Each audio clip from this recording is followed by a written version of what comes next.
Damko made some saves. Hronek. These guys, in terms of scoring, I guess, I don't know, pucked out. Balled out. But again, Makachev. Does he have a choice? But does he have a choice? Do we? No, maybe he does. I don't know. Are they going to pull out a fight? That's it. No main event. You move the other one.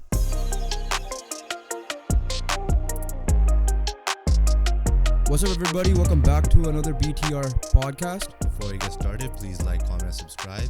As always, make sure you guys follow our Instagram, TikTok, Twitter, and then we post daily, almost there. Updates on Twitter at times, especially when new videos are out, and YouTube Shorts. So subscribe because you'll get that almost on the daily. We're starting to drop podcast clips. We've stopped the challenges for a little bit, but we'll be bringing those back shortly. And we keep dropping our weekly NFL power rankings. On occasion, you'll find NHL and NBA, right? Community polls, check them out. We've dropped the NHL one. Only 16 votes right now. Let's get that going up. We have, check our votes out.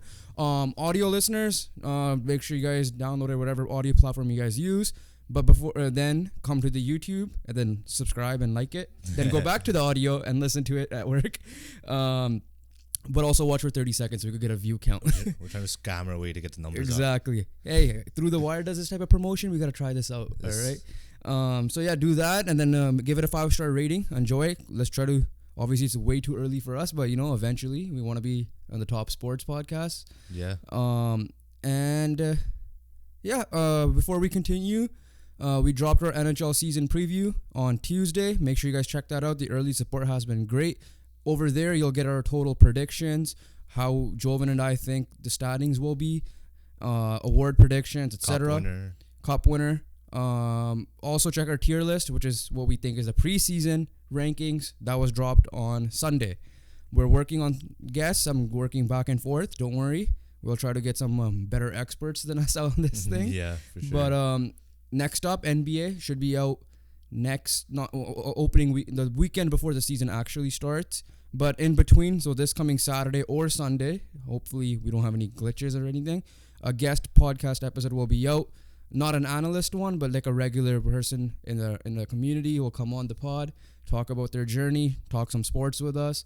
And so make sure that's the week ahead schedule and whatever has been released. Without a further ado, let's get right into it. NHL's back. Officially, at the time of this recording, it's the second official day. Obviously, the third day will be on Thursday when we drop this podcast episode. Just got finished watching the Canucks. Never expected that in my life this year. Bro, we're good. Are we good? I think it's one game. So we don't want to do an NFL overreaction because it's 81 more games to go. Are we winning the cup? Are we? Are we though? 81. Yeah, we're 1-0. Brock Besser's on the pace for like 300 something goals this year. Well, he's already at 4. Already at 4 goals. 4 goals. For those of you who don't know, the Canucks won 8-1 against many people's cup favorites in the Edmonton Oilers. Now, granted, it's the first game of the season. We play them again Saturday. And I have a feeling we're gonna get our ass kicked. But it might kick ass again. We might, yeah, because those people that are hating on this team early on look stupid at the moment. Now, the question is, can the continuation happen? But very quickly, to just talk about the Canucks. We don't have to go too much in detail because the problem with NHL and NBA compared to NFL is NFL, literally every game is except for like 1 day. Yeah, except for like 2 games, it's on 1 day, right? Yeah. So even if we just have Red Zone on, so we could catch almost anything. So it's easy to recap, easy to power rank. NHL and NBA, we're going to try our best to do monthly superlatives. Try to pay attention as much as we can because there are 32 teams playing on various or 32 or 30 teams playing every day with our life trying to record a podcast and work in for you school, it'll be tough. So that's just a disclaimer. I want to just put that out there, but we'll try our best to do a monthly ranking. But let's get back into it. The Vancouver Canucks. Many question marks coming into the season. One was how they're going to start because they haven't been good the last 3 to 4 years.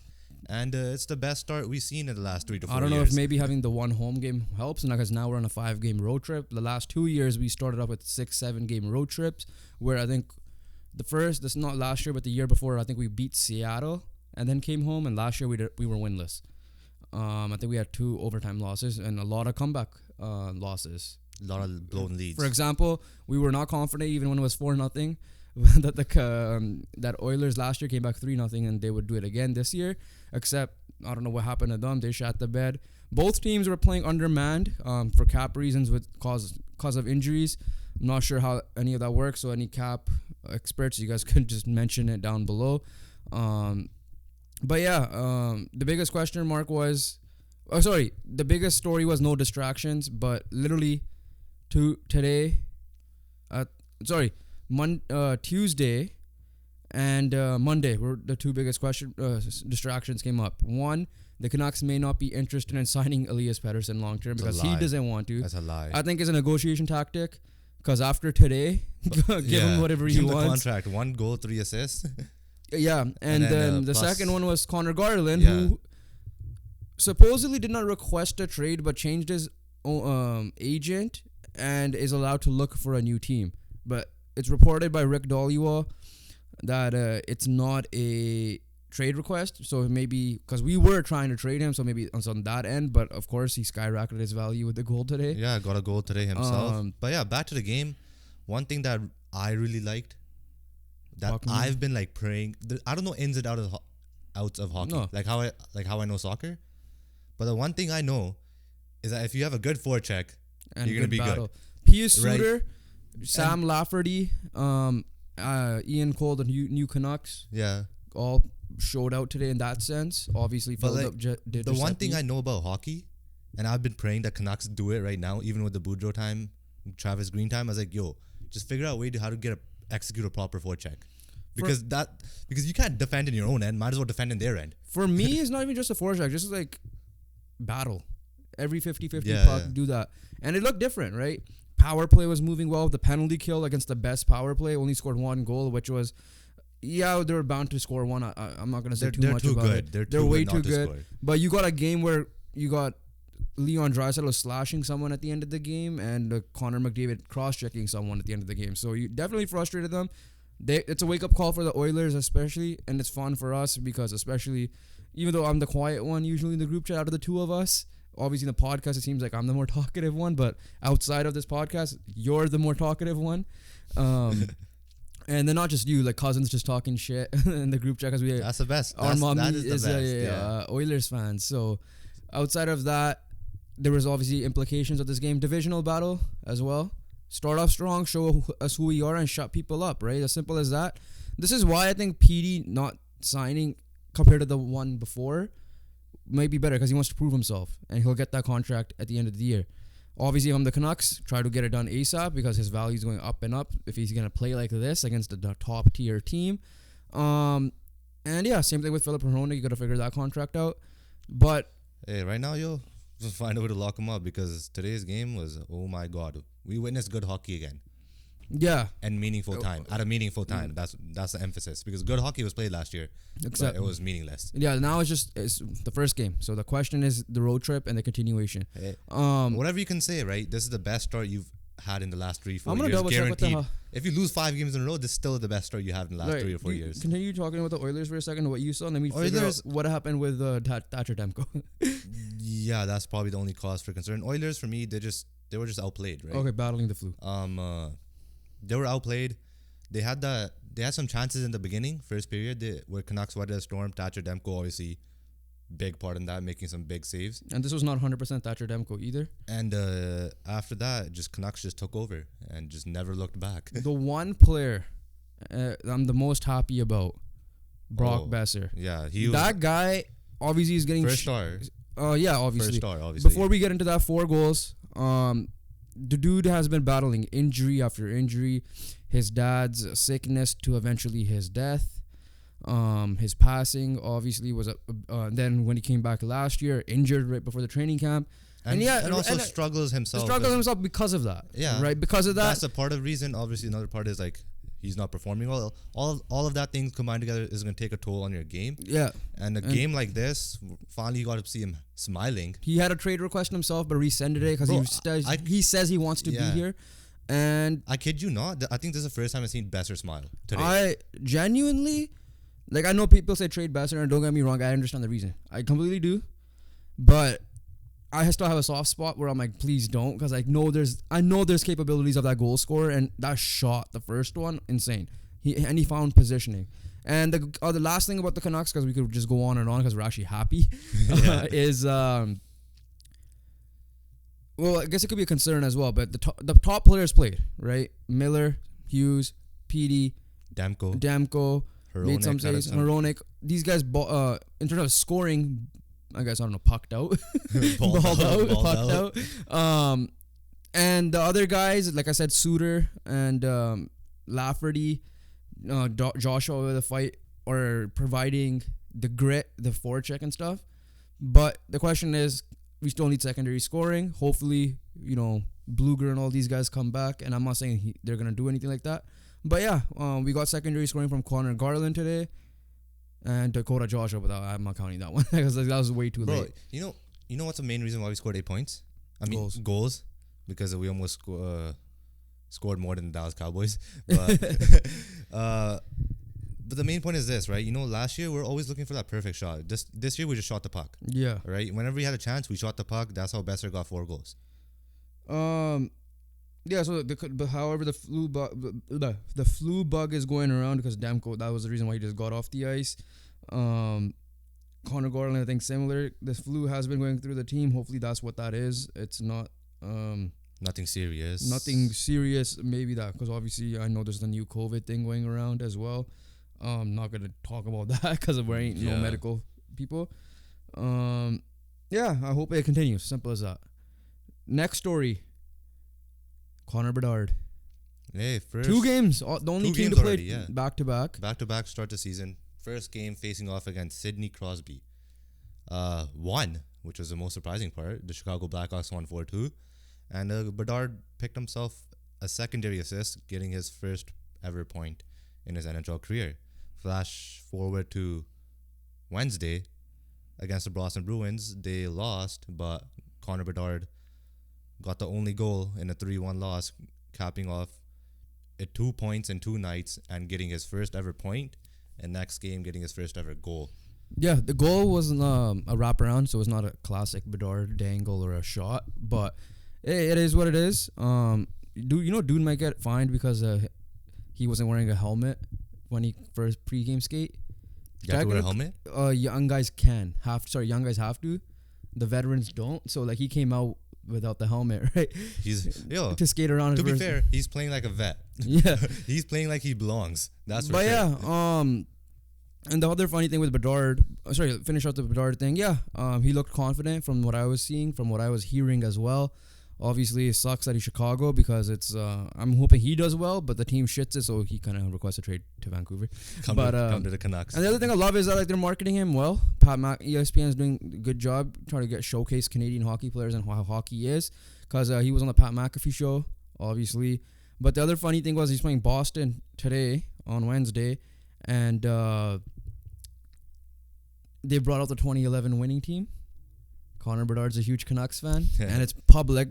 I'm not talking out of my ass. This is public. There's clips of him saying in the CHL last year that like Canucks are winning all the way, and he probably knew goddamn well they ain't gonna win last year. But I think Marchand was trying to hit him or something, and he just he tripped him, and everybody was just like, "Oh, that's revenge for 2011." But yeah, Connor Bedard, great start to his career. Yeah, again, you'll find out if we picked him for Rookie of the Year or not. Because a lot of people actually didn't. Some people picked Logan Cooley. It's fair. It's a fair shout because it's tough, right? At the end of the day, tough. Like anything could happen, right? It's hard to predict stuff. Like eventually, when we go to basketball, it's gonna be the same thing. Yeah. Next up, I want to bring this up: the reigning, defending, undisputed champions of the NHL lifted their banner and started off their year with a win. And they did it through a Vegas style lottery thing or whatever it is. The 3 things have to match, but yeah. And they picked up I think it was a 4-1. Yeah, 4-1. They kind of dominated over the Seattle Kraken. So yeah, shout out to Vegas. And but out of all those things, probably the game of the year so far has to be Montreal Toronto. Yeah. I think it was just a back and forth game. I think Montreal was up 2-0. Toronto tied up, take the lead 3-2. And I think it was like 3-3 after then Montreal goes up 5-3. Toronto comes back 5-5, and then Toronto won in shootout. Yeah, but Toronto has to be better because that's Montreal. Yeah, usually Montreal gets them the first game. They do every year. I mean, Edmonton didn't have a good first game last year. Obviously, they won, but like it wasn't a good game by Edmonton. But they won. Yeah, this one was like a beatdown. Toronto struggled at the beginning last year as well. Their first few games. Yeah. Whereas this one they actually got the dub, but it still got to be better for them. Yeah. Okay, we're not gonna go through every game, so you guys could react to it accordingly. There's a lot of games. There's a lot of games, obviously. The standout you mentioned already, Toronto. Right now, top of the division, baby. Let's go because of goal difference. But moving on.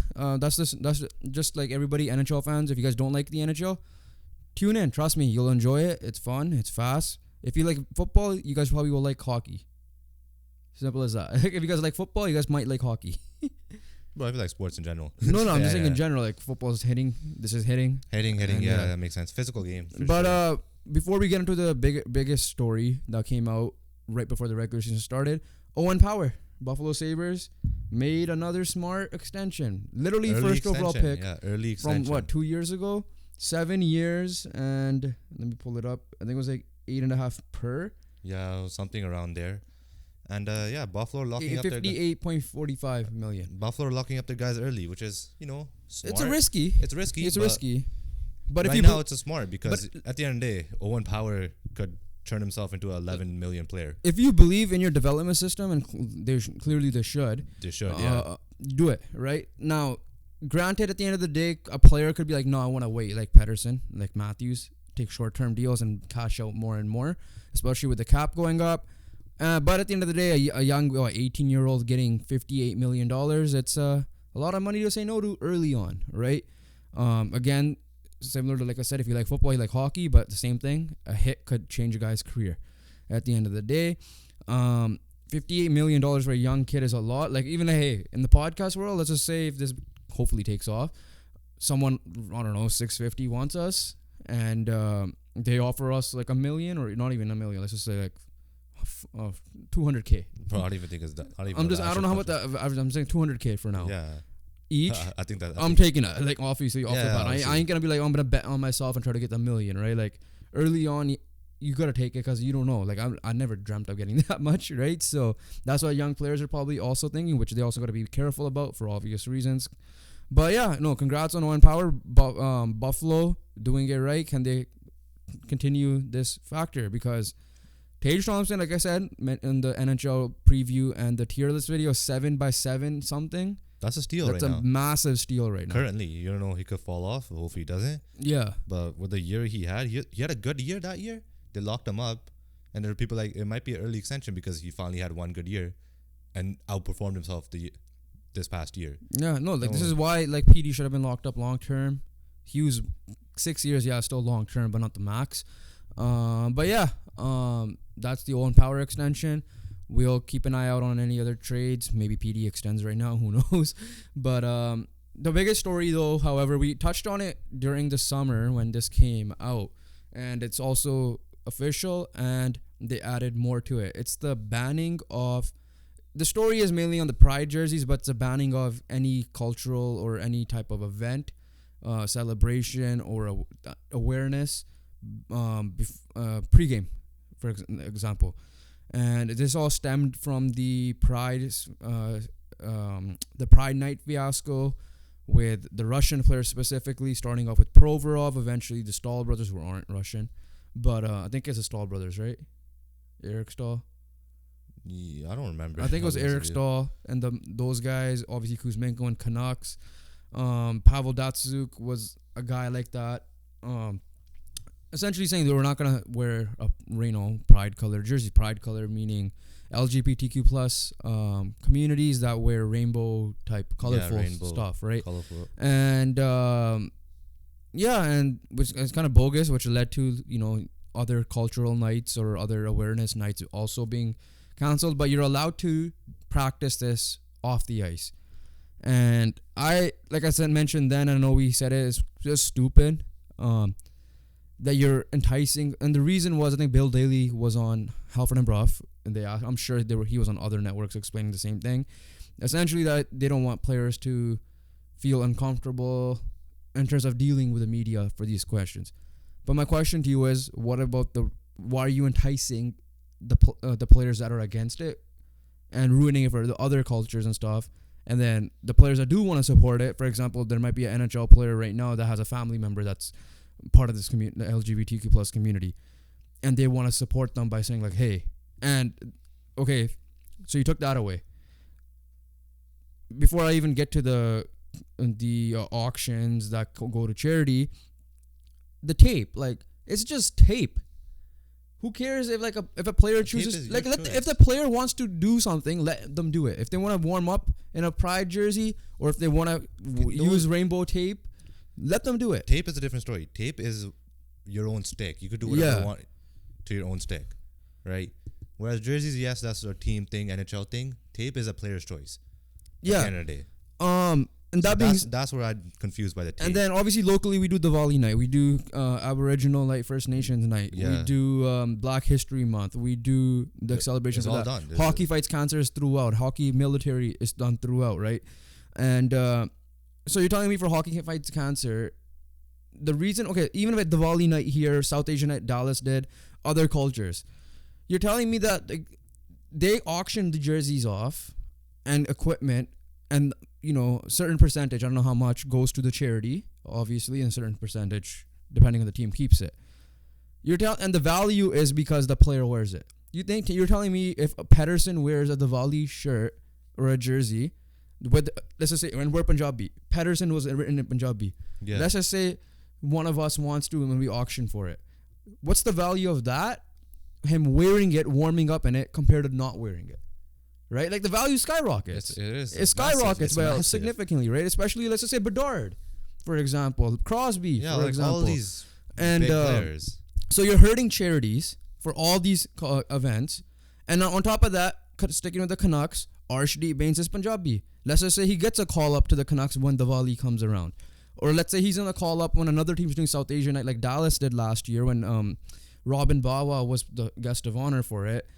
And he wants to represent the Punjabi community, the Indian community in general, wearing a jersey of that, or wearing orange tape. They're just taking the chance away, right? Yeah. The biggest issue is, like, they just gave up, right? They made a problem by making more of a problem by thinking the solution is a solution, but it's actually caused more problems. Yeah, they just gave up because they had headaches last year because of this. Yeah.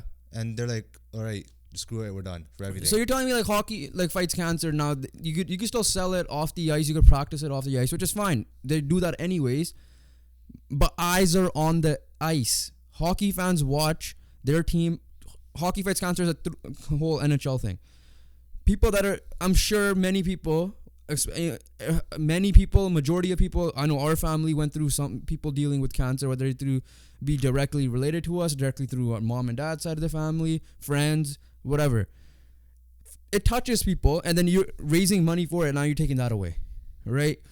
And I just don't get it. Let the players do it. I don't know what happens if a player does it. Like, if they wear a Black History Month in February jersey, like Dakota Joshua, for example, right? Or Keandre Miller from the Rangers.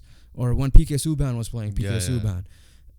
Like, what happens? Are they going to get suspended? Are they going to get a hefty fine? Because that's bullshit if they do. Like, are you going to say, oh, yeah, we suspended you because you guys are wearing a Diwali night jersey. You're representing a certain culture. Or you're representing your own culture, for example. Yeah. Let's just not even go the whole team. Let's just say, oh, yeah, Arshdeep Bains, you're getting suspended because you're representing Diwali night. Or you're representing Vaisakhi night when that comes. Yeah. Right? So, I don't get it. Yeah. Anyone I listen to, Jeff Merrick, Greg Wyshynski, Friedman, everyone's like, makes no sense, right? Like, why are you enticing to the people that don't believe in it? If they don't believe in it, that's on them. They could get questioned about it. You don't have to put them to the media. But Quinn Hughes said perfectly when he took captaincy, and he said it last year, everyone's included in our locker room.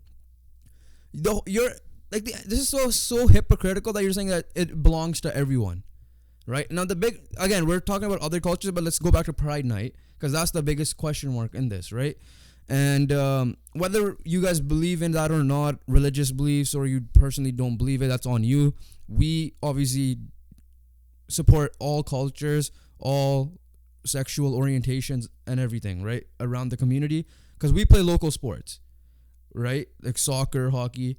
You played soccer, you coached soccer, I played soccer, I coached soccer. You want to include everybody, race, income levels, etc. Yeah, everyone. So it doesn't matter. It's just like you're just being hypocritical. You're saying that it includes everybody, but now you're not supporting the cause. Yeah, it just by taking it off the ice.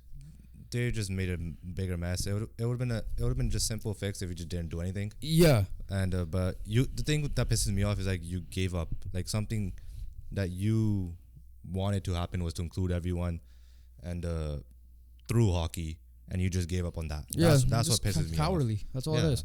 Like I said, we're talking to people behind the scenes to try to get someone on the pod, similar to like a Peter Galindo or Alex Adams. Hopefully in the hockey scene, we're working on something, and we could ask them too what their thoughts are. So yeah, but yeah, from our end, it's pretty stupid. That's all I gotta say. Yeah, very, very disappointing. Couldn't agree more. Especially with the Canucks, like we could to see Jazzy B perform. Yeah. It's just everything. Yeah, it's just genuinely everything. Like it's just annoying. Yeah, at this rate. That being said, just to end on a positive note, again, NHL season's here. Comment down below your team. Who's your favorite team and who's gonna win the Stanley Cup? Simple as that. Let's just go out there. Let's try to get more comments going on in the comment section. Yeah. So from the NHL, we got some MLB playoffs still going on. Yeah. And 3 divisional series have been concluded. One could be concluded today, where Braves and Phillies play game 4 of their series. Yeah. But let's just talk about the 3 that finished. Let's go to the early one. Let's go to Texas and Baltimore. Texas. The AL East is the most overrated division in baseball, I guess, because the funny thing is the Jays performed the best in terms of scoreline. The games were close. I'm not saying performed the best in terms of, but either way, they still performed the best because the Rays got their ass kicked and the Orioles got their ass kicked. I mean, for the most part. Okay, I'm talking about playoff. I'd rather see my team in a divisional series. Oh, I know that, but like, okay, well, here's the thing: the Rays were not part of the divisional series, yeah, and the Orioles just happened to get a bye and got their ass kicked. Whatever, I'll take the bye. Oh, and that's fine. But 0 wins in the postseason. That's not being about the Jays. I'm not bringing the Jays. I'm saying the AL East in general. 0 wins. Yeah, they're pathetic themselves. So I think 4 of them have 7-game losing streaks. 3 of them, sorry. They haven't won a division. They haven't won a single game, I think, since last year or maybe the year before. I'm not sure. The Yankees won, so okay, never mind. So since whenever the Yankees got eliminated. Yeah, so let's get into the series here. Let's talk about the Texas Rangers. Before they're our MLB tier list, right? We're like, Texas is making the final. Yeah. Playoff start, we're like, okay, it might be Astros. It might be I picked the Astros. I think you picked the Rays right? When the playoffs start. Yeah. And I changed it to the Rangers. Then the divisional series started, and we both changed it back to the Rangers. They're the most hot and cold team I've ever seen. They are, genuinely. And they're hot at the perfect time. Yeah. That's all that's what baseball playoffs are all about. Doesn't matter if you're first seed. Doesn't matter if you're a 6th seed. As long as you're hot at the most opportune time, you're going to do good in the playoffs. Yeah. We don't have to go deep too much into it. Like I said, I thought the Orioles were young. I don't think they were going to get past this. Starting pitching let them down. Yeah, I thought they were gonna. This is where they were gonna mess up. They're the what's the word? The nerves will kick in a little bit. They're maybe overly excited, and I genuinely didn't think it was gonna be a sweep and an ass kicking of a sweep. Now, granted, Game 3, the starting pitcher was Israeli, and there's obviously drama going on there. We're not gonna get into political stuff, but that might have been on his mind, which I don't blame him from still starting and trying to play, because it's a great story if he had won the game at the end of the day. Yeah. Apart from Game 1, where Orioles' best pitcher Kyle Bradish was on the mound, after that it was just Grayson York, like you said. The Dean Kramer was Israeli, so he's facing just a lot of stuff outside the baseball field going on for him. And then Game 2, you started Grayson Rodriguez as a rookie himself. Yeah. So, but yeah, no, these Rangers, they have the bats to do it. They got the pitching backed up. Scherzer could be back for the. Evaldi killed it. Montgomery killed it. Andrew Heaney was good. They could get Scherzer back, and I think John Gray. I don't think DeGrom is coming back, and they're getting some reinforcements potentially for this ALCS. We'll talk about Texas in a second. Very quickly, the Orioles. You already mentioned Blake Snell. We know it's starting pitching. We don't have to talk about anything else. Pitching. They have a lot of prospects. Who's the big name pitcher they could go out and trade for? Like last year, you were trying to get Jays for Sandy Alcantara before he struggled, something like that. Is there anyone available that they could entice away? Ooh, I don't. From the bad teams. From like a bad team? Let me look at some of these teams. Is Marcus Stroman a free agent? I think so. He Okay. is. We're not going to look into the free agency right now. Yeah, we'll just quick. Yeah, just very quick. Some names that we already know. Blake Snell's a free agent. Okay, yeah. Shane Bieber. Shane Bieber's a good one. Looking at it, Detroit finished higher than Cleveland. We didn't even notice that. They did? Yes. Oh wow. I didn't even notice that. Yeah. Anyone in Chicago? No, they traded them away, right? White Sox, specifically White Sox. Oh, White Sox? Yeah. I mean, Dylan Cease, but like I doubt it now. But yeah, like those are like Shane Bieber's a big one. I think that's the good one. I don't know if the Mets have anyone. You're not gonna get Kodai Senga out of there. No. The Giants. Can you entice? Can you take that guy away? Who's there? Logan Webb. Logan Webb. No, he's their only guy. Yeah, and then. And he's pretty young too. But yeah, like the main one is Shane Bieber. Shane but yeah, their biggest question mark. Just figure out your. Figure out your starting pitching and. You're good, and Felix Bautista's out for the year, so maybe find a closer for the year. I guess some bullpen depth as well. That's all. It just always helps. Okay, moving on to the next one. It's Minnesota. It's Houston. I expected it kind of to be like this. I picked upset here, but then again, Astros are showing. Oh, you picked Minnesota. Yeah. Oh, okay. But yeah, I just expected. I don't know if I said 3-2 or 3-1 Houston. It was 3-1 eventually, but I just thought Houston's experience is gonna outpower them. They got now. There are some teams where like if you get over the hump, you could go far in the playoffs. AKA 2011 Vancouver when they beat Chicago. Last year's Toronto Maple Leafs kind of gave me that idea. I didn't have that feeling with this team. With the Minnesota Twins, I'm like, yeah, they finally won a playoff game. They finally won a playoff series. But I'm like, okay, I get it. Carlos Correa's there, but I just didn't think it was enough. Because Sonny Gray and Pablo Lopez. Pablo Lopez killed it. Pablo Lopez did kill it. Sonny Gray struggled. So Sonny Gray, I'll say struggled then. Pablo Lopez. Because I'm saying Pablo Gray, even against us, it wasn't like Pablo Lopez against us, the Jays, wasn't. He was good. He was like we had moments to get the lead. No, Sonny Gray for sure. Sonny Gray is the one we had more. Pablo Lopez shot us down. So there's the thing there. Yeah, I just didn't think. Yeah, Minnesota had enough. It's fair to say they're young. It's not even because of Minnesota. It's because of how good the Astros are. Yeah, right. Like you got freaking what's his name, Yordan Alvarez just picks up his game big time in the playoffs as well. They all do. Yeah, right? And bro, one person I'm gonna shout out from the Astros, Brian Abreu. This man hasn't allowed a run from the bullpen since July 18. Do they also have Jose Abreu? They have Jose Abreu. Okay, that's why I was confused for a second. This guy from the bullpen, setup man for Ryan Presley, their closer. Yeah. Hasn't allowed a run since July 18. Yeah. And last year and this year is elevated his game in the playoffs. Yeah. That's pretty much I gotta say about that because I haven't. But before we get to the NL side, let's just quickly preview the ALCS. When does it start? You know. Probably this weekend. Yeah, latest maybe Friday. I don't know how the scheduling works. Yeah. Right? ALCS. I'm still sticking with Texas. Same. I'm not changing it. I'm not. I changed it too many times. You still kind of have to change. No, I know you stayed with Texas overall, right? So I was Texas, then I went to Astros, then I went back to Texas. Yeah, no, I'm gonna keep it Texas. I'm keeping it Texas. I think Houston can get got this year still. The hitting is coming at the right time. Corey Seager is showing why he's who was a arguable MVP candidate. I'm not saying winning it over Shohei. Yeah. Marcus Semien is still there. You got Adolis Garcia. Your pitching is pitching well. The big question is your bullpen. That's all it is. It's bullpen, yeah. Because is Aroldis Chapman gonna do Aroldis Chapman things? Finds a way. You go for there, right? If not, you just put one of your starters in the bullpen and you'll be fine. Or you definitely could. Max Scherzer, just put him in the bullpen if you have to. If Scherzer comes back, okay. He's not going in the bullpen. No, I'm just saying he's starting. He's a starter, but I'm saying you can shove him in the bullpen because he might have not because of the injury. Who knows? He's starting. I don't know how injured he is. He might not.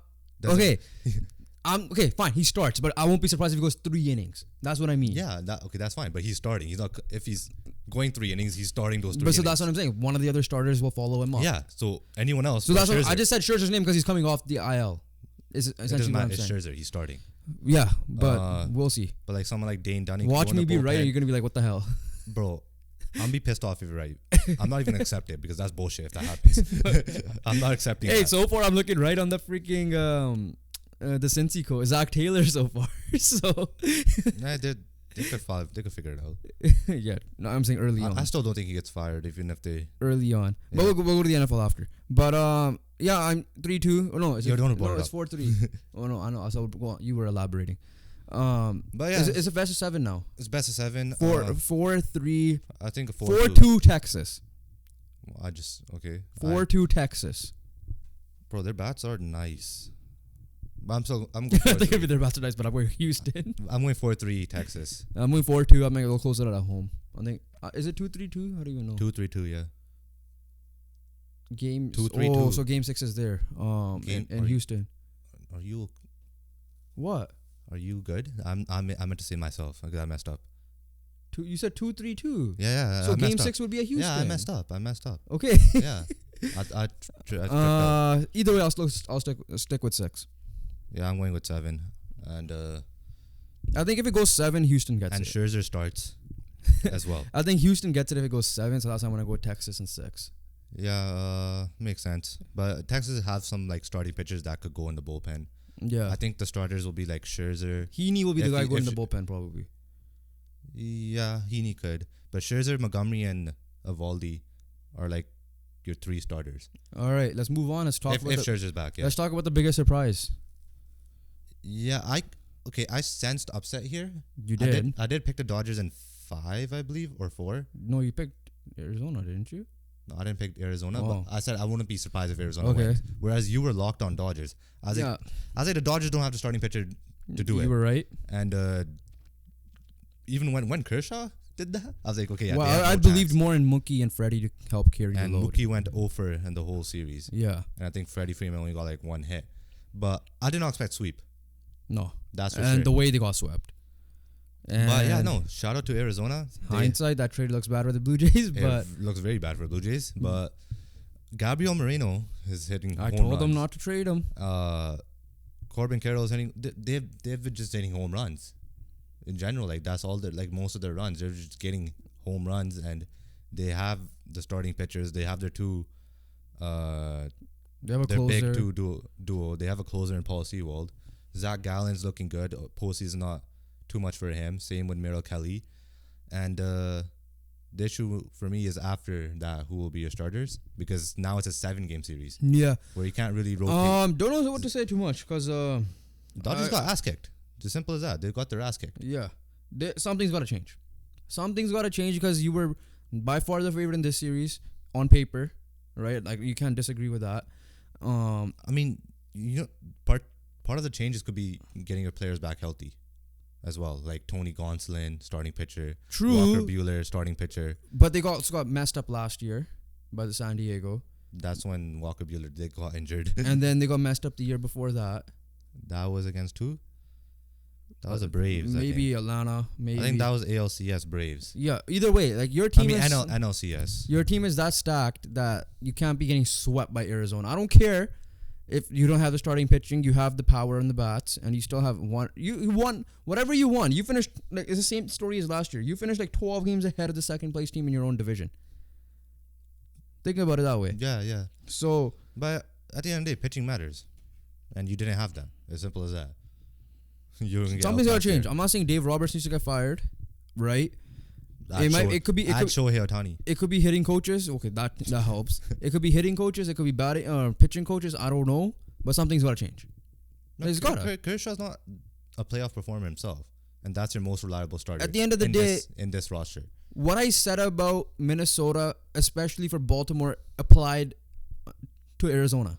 but Arizona. No, but I'm just saying. I understand they have the pitching, but the same logic applies. Yeah, no, but I'm saying like you defended it, like Yeah, but I'm saying that Arizona looked like the veteran team.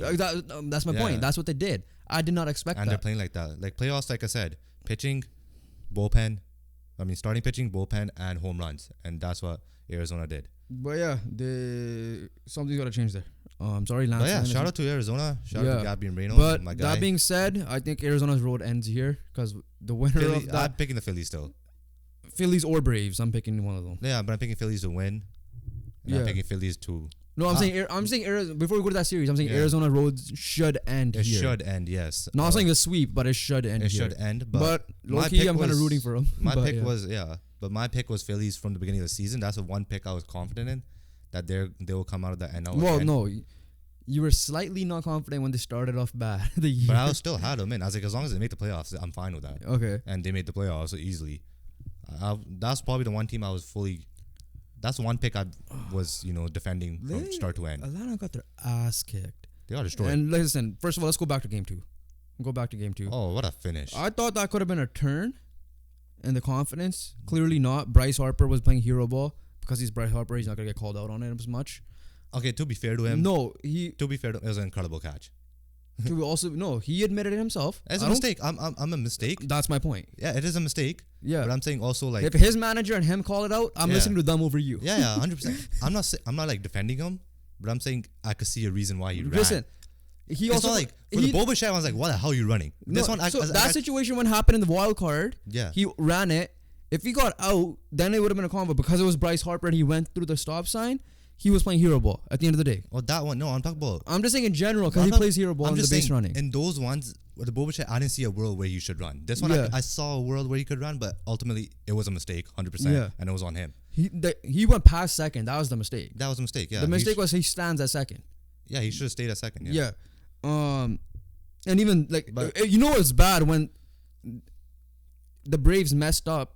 Still and got him out. That's where I'm drawing the line. But that's not the biggest issue. The biggest issue. No, sorry. Going back to that game, they blew that's the biggest issue. They blew a 4-0 lead. Oh, okay. They're going back to this game. Yeah, they blew a 4-0 lead. 4-0 lead when Zach Wheeler was dealing. Yeah. And probably should have ended the series today because you should have won that game. And your bullpen blew it, as long with I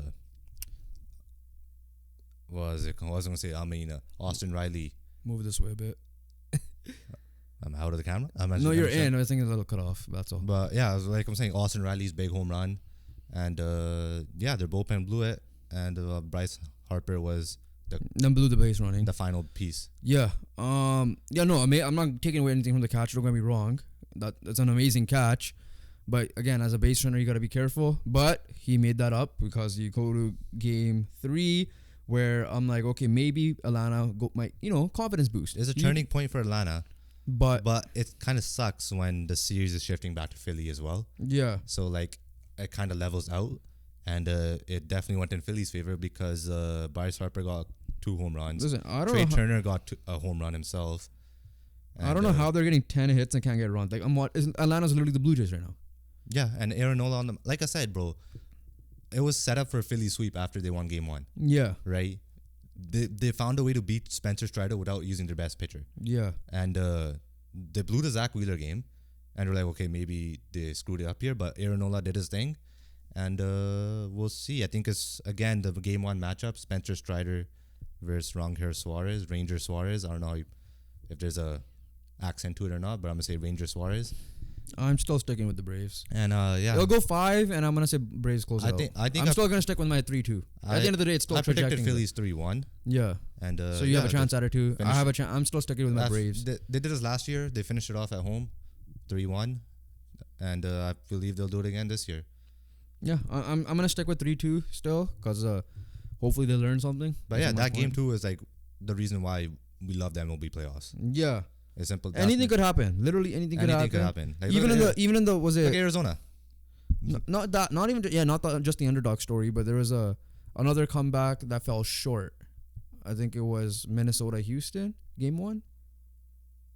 Yeah, it was. It was Minnesota-Houston game 1. They gave like a 1-2 run. It was like 5 runs, came to like 2 runs, and then Jordan Alvarez came. But yeah. The next game is on the 12th, which is today.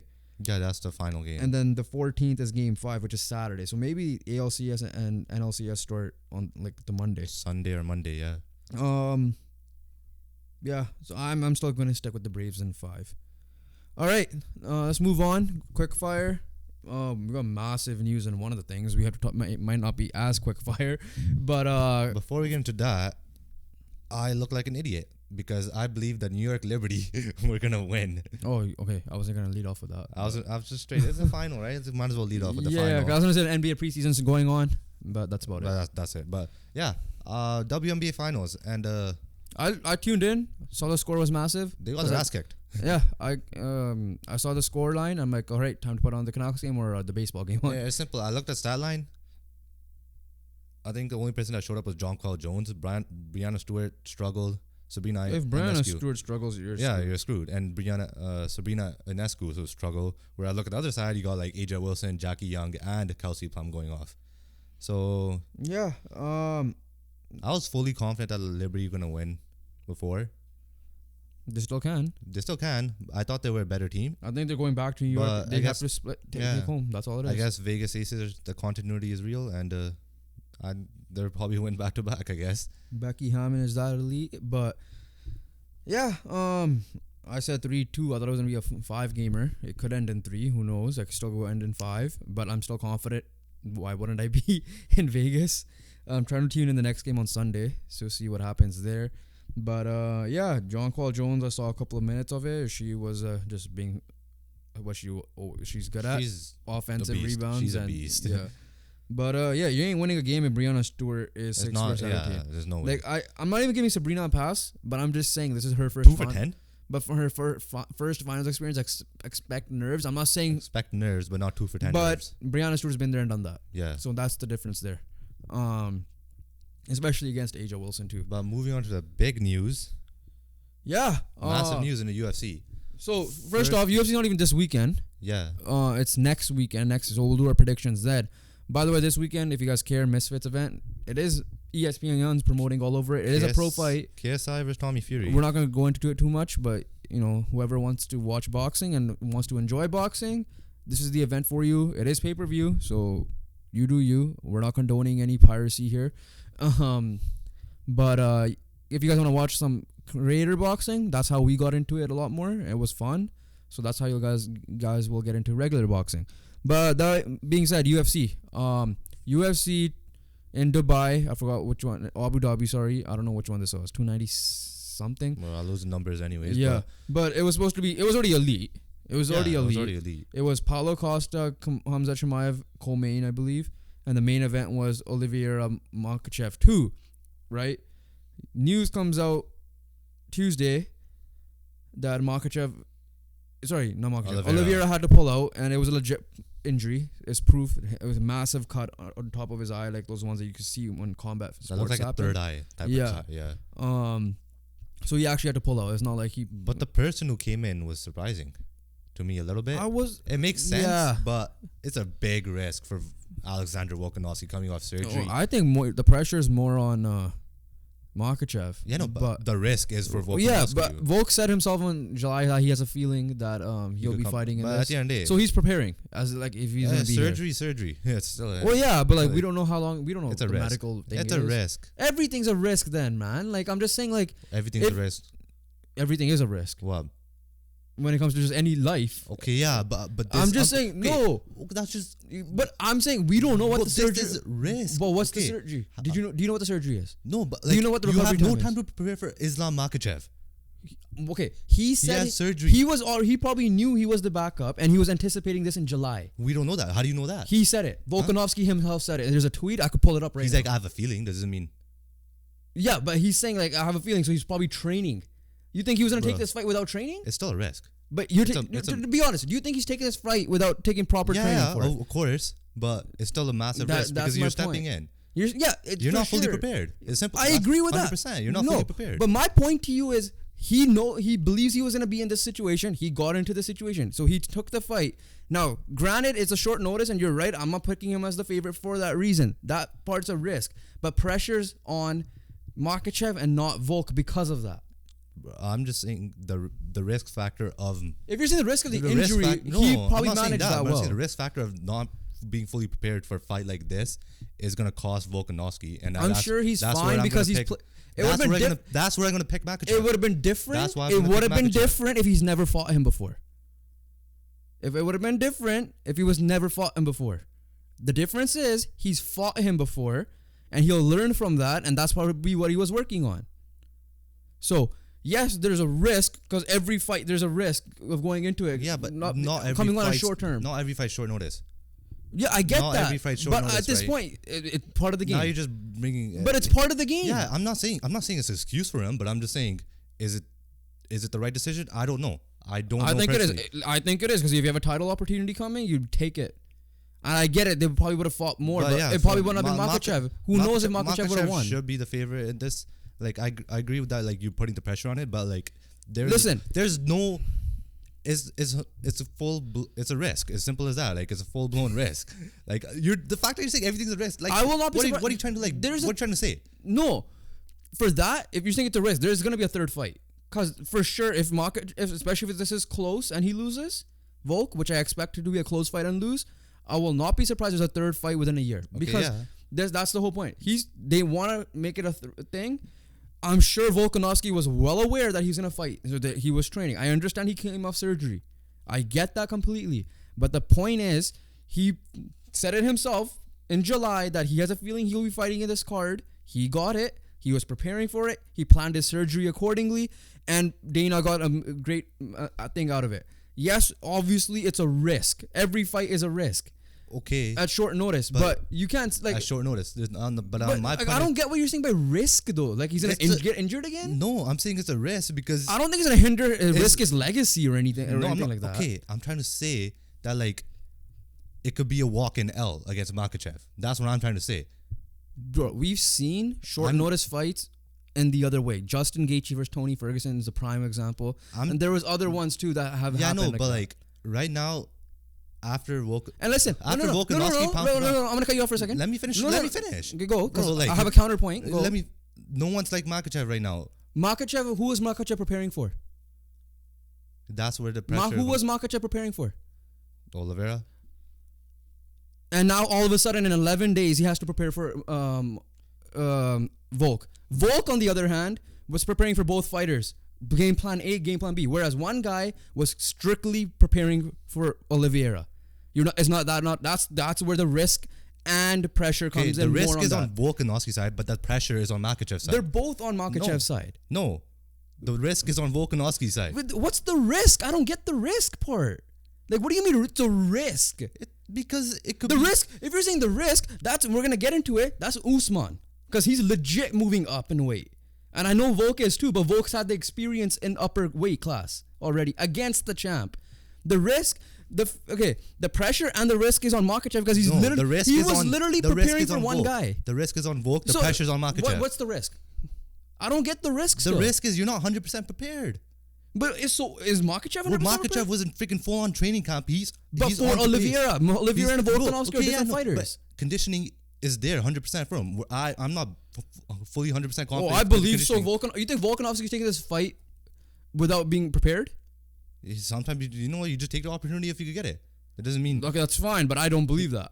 That's my point. Volk's that good. So my point is that Makhachev is full blown, ready for a fight, whereas Volk is coming into a fight. But also, wouldn't you think? I know we're not fighters, so maybe we need to talk to an MMA fighter. That a whole game plan changes. Like you have one game plan, and all of a sudden, within 10 to 11 days, you have to change a game plan against Volkanovski just like that. Yeah, okay, right. That's a risk on Makhachev because if Makhachev loses, Makhachev didn't have a choice. The risk is a choice. I don't know how it works. A risk is a choice you take, right? A risk is something you take. I'm sure Makhachev might have a choice, but I'm sure a pre-contract was signed where he's so either way. But so pressure risk is on Makhachev because if he does lose this fight, it's gonna look like to your point. Yeah, it's gonna look bad on him. I view the pressure and the risk as the same thing. I'm viewing it as different because risk is something you take. Pressure is like, okay, whoever the favorite is. But I don't believe that. I think he's going to house money. Let me finish really quickly because whereas Makhachev, yes, the game plan is different, but at the end of the day, he's preparing for a fight. Whereas Volkanovski is taking that risk. We don't know if he's 100% recovered. We don't know if he's 100% ready. Okay, that's fine. For the fight. But where he's taking the risk. That's why I don't the pressure's think on Makhachev because so you're risking he's gonna get hurt again and he wasn't taking it serious or something like that. Not serious. I'm saying he's not 100% prepared for the fight. Okay, I don't believe that that's the case. That if anything, that's just house money on him.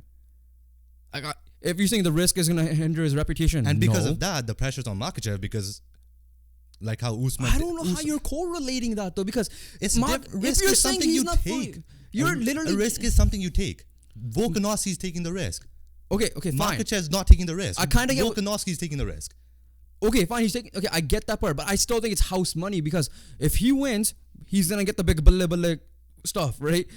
I have to say that. Like he's gonna be like the biggest guy in the world, because he beat a guy on a short notice, the guy to beat in Makachev, upper weight class. The point of risk. But if he loses, you get a reward. But if he loses, I could see a third fight happening where he gets a full training camp.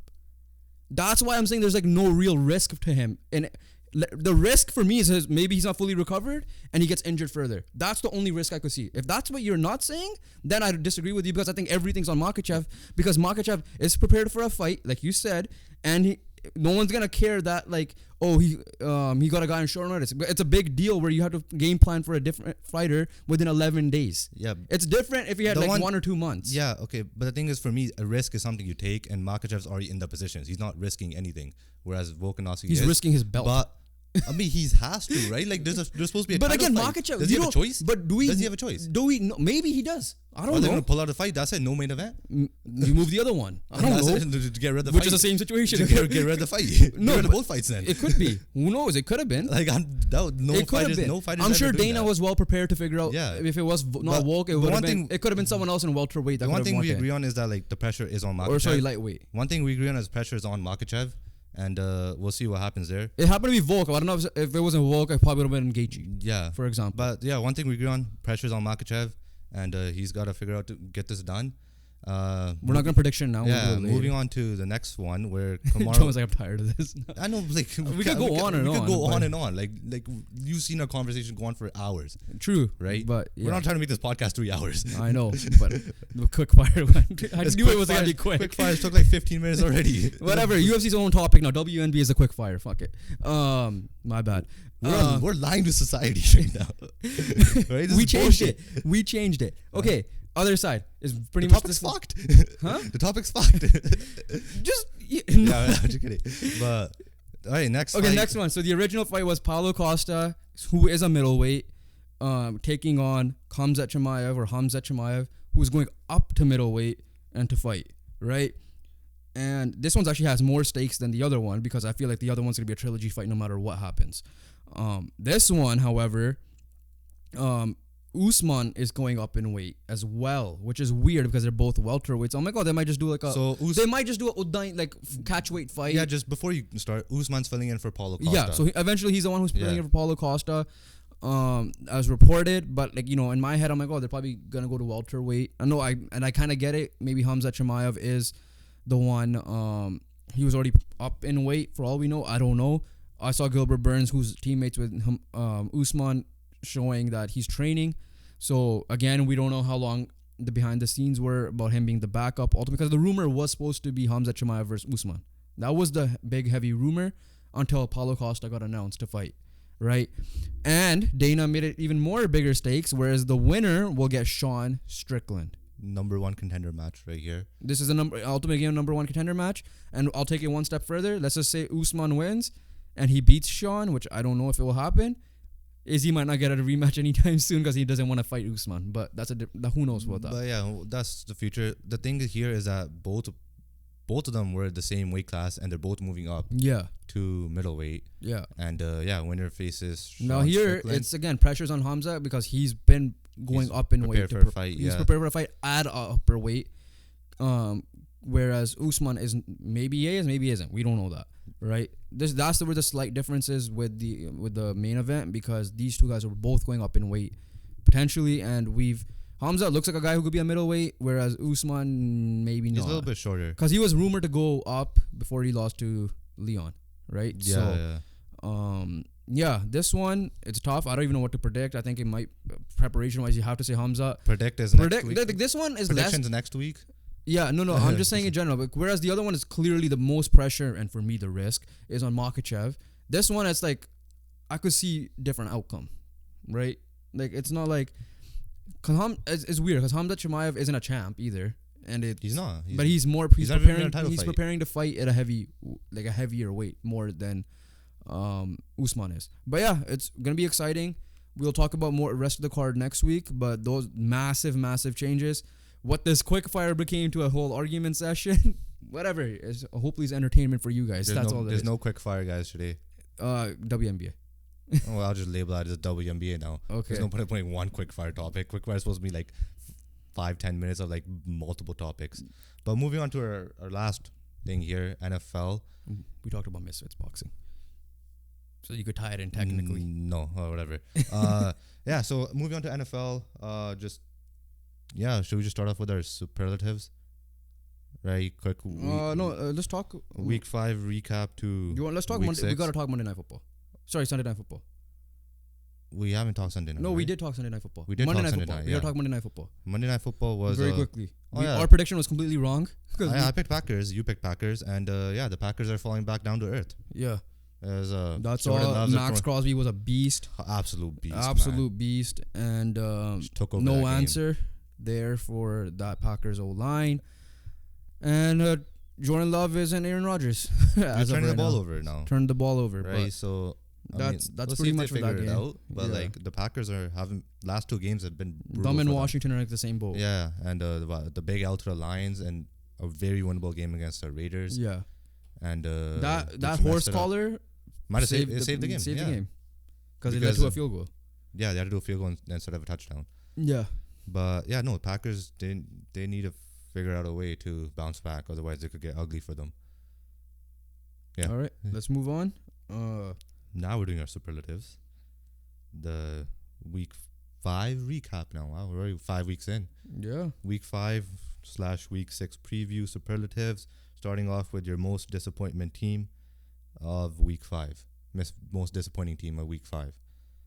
Okay, I have 2. And I'm not sure if you're gonna take one. Obviously, share a combined one.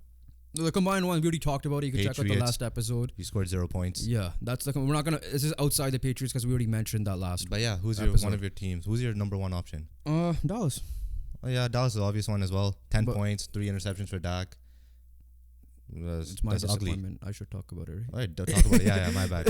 I had a message here too, but yeah, talk about it. This was the whole point. People are talking about how they should be in the top 5 of our power rankings, blah blah blah. But again, the question was who was their competition, and one of them you end up losing to Arizona. This was your time to shut people up.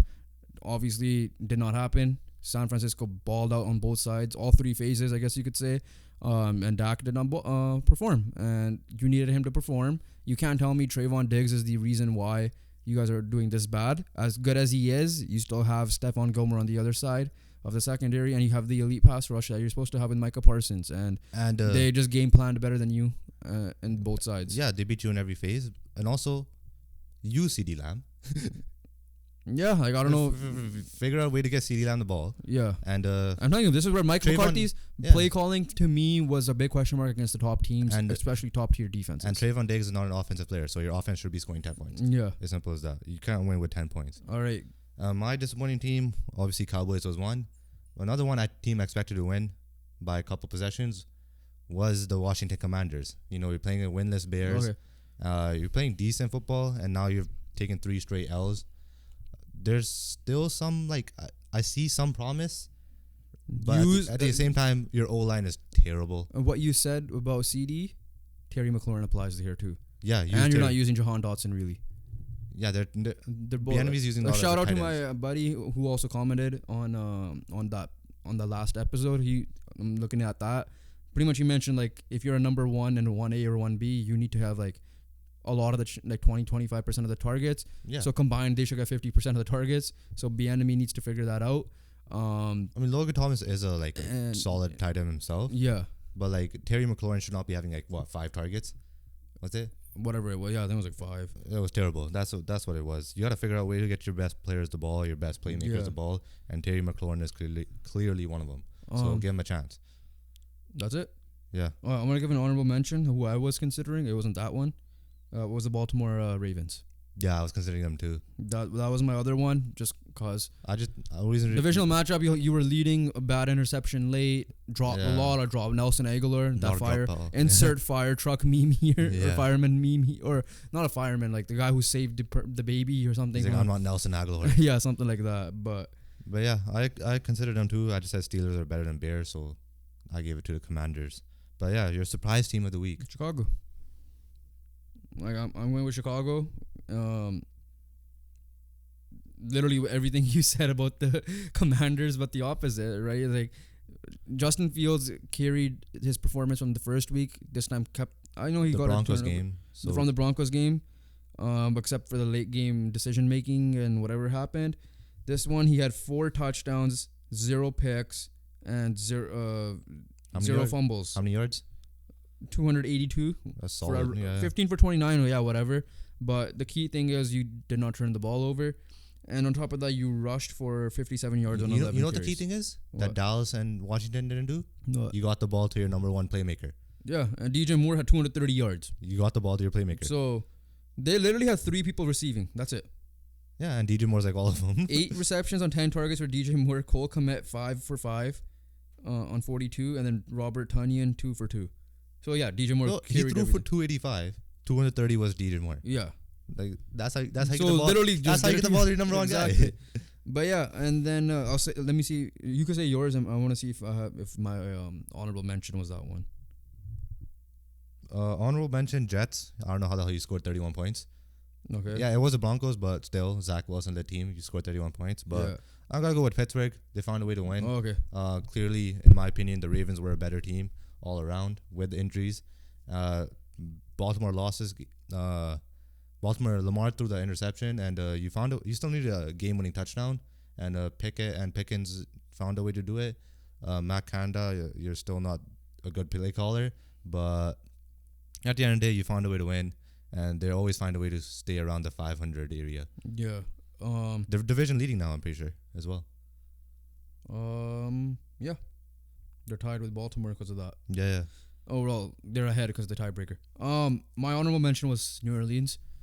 And just overall, you scored 34, and then you allowed 0 against that, and you scored 34 on the Bill Belichick defense. But I'm gonna just keep it at that because we already shared our thoughts last episode for that. All right, so moving on to week 6 now. Game of the week. No, let's do Thursday Night Football first. Oh, you want to do a prediction first? Yeah. Chiefs Broncos is an easy prediction. That's what I'm saying. Let's just get it over Chiefs. with. This is our quick fire right here. Yeah. Chiefs. I don't know, 2 possessions. Listen, the Chiefs haven't been the Chiefs, but they beat up on the Bears. This is their chance to beat up on a divisional opponent, which they usually kind of do at times. So yeah. Yeah. It should be Chiefs by multiple scores. I don't even know swear to how God, much. Mahomes, if you don't give me 30 plus fantasy points, there's an issue. Oh yeah, you need a backup QB now. There's an issue. You need a backup QB now. Oh yeah, Richardson on the IR as well. Missing next. We'll talk about the Colts sure. slightly, but yeah. But yeah, so moving on, week 6 game of the week for you is game of the week. Personally, do you want to do a collective one? Or collective one is Cowboys Chargers. Monday Night Football. Solid Monday Night Football. They're both like teams that like you should expect to be better than they are, but me personally, a game that I want to watch is probably Detroit and Tampa Bay. Okay. Or I'll let you pick the other obvious one. Go say why Bucks Lions first. Just because the Bucks are playing better than they are. Lions are on a hot streak a little bit too. And Lions they're both like 1 loss only. Yeah, Baker struggled against the Eagles, but outside of that, like they've been playing well, right? And then the Lions have been, except for they should have won. They should be undefeated. Honestly. They should be undefeated, yeah. And should be considered in our top 5 rankings. But yeah, I think Tampa, the good test for them. But I could see this also be a potential upset. It's not my pick, but yeah, that game is just because I think it's gonna be a fun game. Yeah, you got Dan Campbell's play calling. You got the offense of that team as well. So all right, so my game of the week, the AFC South is on the line. Oh, okay, you went biased because I thought you were gonna say Seahawks Bengals. The AFC South. I thought you were gonna say Seahawks Bengals. The AFC South is on the line. Yeah, right. There's big implications on this game. Colts versus Jaguars. Winner of this is gonna be a top. I thought AFC this was South. Pick your game, not including the Colts, because we know we're gonna watch it anyways. No, what do you think is the game of the week? I think this is going to be a good, solid game. Seahawks Bengals. Huh? Yeah. That's what I thought, but I said obvious because I was assuming you're not going to pick the Colts and you were going to pick Seahawks Bengals. I'm picking the Colts here. Okay. I thought the whole point of this was not to pick the Colts. I'm not picking the Colts. I'm picking the Colts and Jaguars. Okay? I'm not picking. All right? I'm picking the game. Okay. Go. But yeah, Colts, Jaguars, AFC South is on the line. They're in a big division game here. At Jacksonville. In Jacksonville, which sucks for the Colts. And JT's back. JT's back as well. Jacksonville's looking good last couple games, obviously coming from London. And we'll see what happens. Winner of this takes the division lead, which and the curse. And we potentially end the curse, but yeah. Gardner very quickly. Any game that has a winner takes division lead, obviously, is in my books as Gardner well. Minshew has. So I'm not biased. I have a reason. Is Minshew undefeated this year? No, he lost. No, Anthony Richardson lost to the Rams, and he was only. Yeah, he's undefeated this year. Yeah. Yeah, so that's on the line as well. Jacksonville coming off a big performance, but in London, so they're coming back from travel. Don't know why they didn't take a bye week. I don't know if they just took us lightly, but hopefully that inspires the Colts. Colts in Jacksonville. I wouldn't blame them. Yeah. Okay, go upset. No, player matchup. Oh, we're going with that first? Yeah, we usually do that first. Oh, I'm going upset. We usually end up with upset. But yeah, my player matchup, Jets are versing the Eagles. Sauce Gardner versus AJ Brown. That's a good one, right? And we'll see what happens there. I mean, Jets defense need to ball out in order for them the chance to win. And Oh, I forgot about that. I'm looking through it right now. You're a disgrace. You know what? You're just disgrace to this segment. Let's do this. No, I'm going. I'm coming with one. Just because how much Max Crosby balled out, I'm going Max Crosby against just the Patriots. You just want to see Max Crosby dominate again? Sorry, I messed up.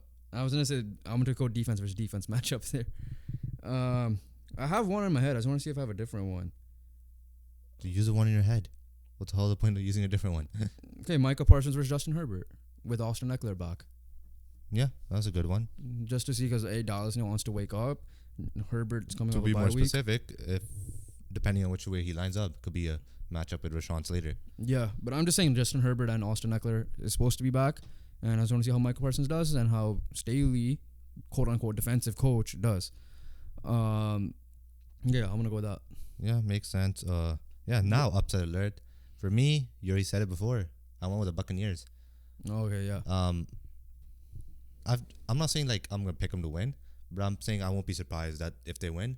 Lions are playing good football for sure, but one thing the Lions are prone to is a lot of mistakes. That's how they lost to the Seahawks, and I feel like one of those games might come back where those mistakes might come back in one of these games where they need to fix it up, and it might cost them against this Buccaneers. Whereas the Buccaneers took advantage of those mistakes caused by the Vikings in Week 1 and found a way to win.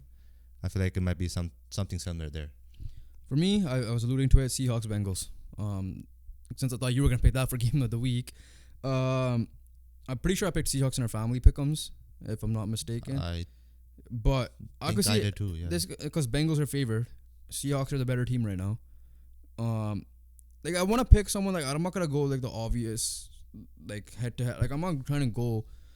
I'm not gonna say Panthers over Dolphins because we know it's probably. I don't think it's possible. You never know, but I could see Saints Texans, but that's -1.5. How bold are you? I'm not that bold. Yeah, I think this is good enough still because the Bengals are home. Seahawks coming off a bye week. Is Jamal Adams healthy? That's the question mark. But yeah, I could see Seahawks going into Cincinnati and beating on them, essentially. Yeah, I mean, coming off a big fair. sack performance That's against fair. big sack performance. I mean, and everything. Bengals O-line And the Bengals O-line hasn't been playing well like they should have been. They had a good game last week. Just the Bengals overall. Yeah, we'll see if that's a turning point for them. But the then question again, mark is, and you have guys that could defend Jamar Chase. To be fair to the Bengals, they're the only team that made Arizona look like complete garbage that I expected them in the second half, mainly. But whereas every other game, Arizona was actually a good team. Yeah, for me, you still have a decent secondary to kind of contain Jamar Chase, and we've seen Jamar Chase frustrated before, right? In this game, that literally I don't think the Cardinals had anyone, so Seattle does, and yeah. Yeah, makes sense. All right, so moving on to our last little bit of NFL news here.